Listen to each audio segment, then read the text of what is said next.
Good morning সবাইকে। দিনটা ছিল বৌদ্ধ পূর্ণিমার দিন। তো সকাল সকাল ঘুম থেকে উঠে তাড়াতাড়ি আমি স্নান সেরে ঠাকুরের ভোগ রান্না করেছি, কারণ আমার বাড়িতে যেহেতু রাধা মাধব গোপাল আছে, তো সেই কারণে আমি ভোগ রান্না করে দিই। পূর্ণিমা তিথিতে বা স্পেশাল কোনো পুজোতে আমি ভোগ রান্না করে দিই।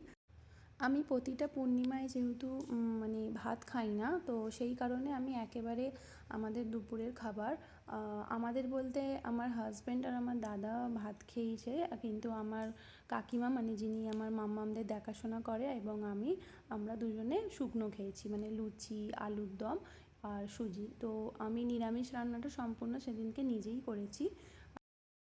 আমি যেহেতু এখানে একা থাকি, মানে আমার দুই বাচ্চা আর আমার হাজব্যান্ডকে নিয়ে থাকি, তো প্রথম প্রথম যখন ওরা হয়েছিল আমার বেবিরা, তখন আমি এইগুলো করে উঠতে পারতাম না, কারণ আমি হিমশিম খেয়ে যেতাম যে একসাথে দুটো বাচ্চাকে কী করে সামলাবো, একসাথে এইগুলো কী করে করবো। তো আমি স্বাভাবিকভাবেই তখন আমি গোপালকে এত কিছু সেবা দিতে পারতাম না। কিন্তু এই যে বলে না, একটা মা সবই পারে, একটা মায়ের পক্ষে সব করা সম্ভব। মনের জোরে আমি এগুলো এখন করতে পারি। আমার মাম্মামদের আমি যেভাবে দেখাশোনা করি, আমার গবলুদেরও আমি সেভাবে দেখাশোনা করি। তো দেখো, আমার পুজো মোটামুটি কমপ্লিট হয়ে গেছে। আমার রাধা মাধব আর গোপাল সোনাদের কেমন লাগছে তোমরা অবশ্যই দেখে বলবে।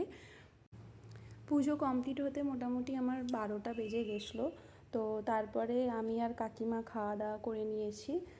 তারপরে আমার হাজব্যান্ড সাডেনলি আমায় ফোন করে বলে যে দক্ষিণেশ্বর যাব, আজকে যেহেতু একটা ভালো দিন, তো আমরা পুজো দিয়ে আসবো।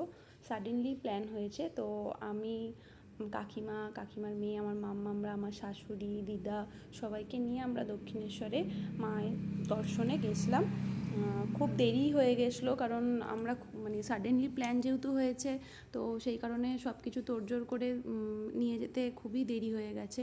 তো কিন্তু লাস্ট মোমেন্টে আমরা মায়ের দেখা পেয়েছি এবং মাকে শান্তিভাবে পুজো দিয়ে বাড়ি ফিরেছি। বাড়ি ফিরতে অনেকটা রাত হয়ে গেছিলো, প্রায় তখন রাত 11টা।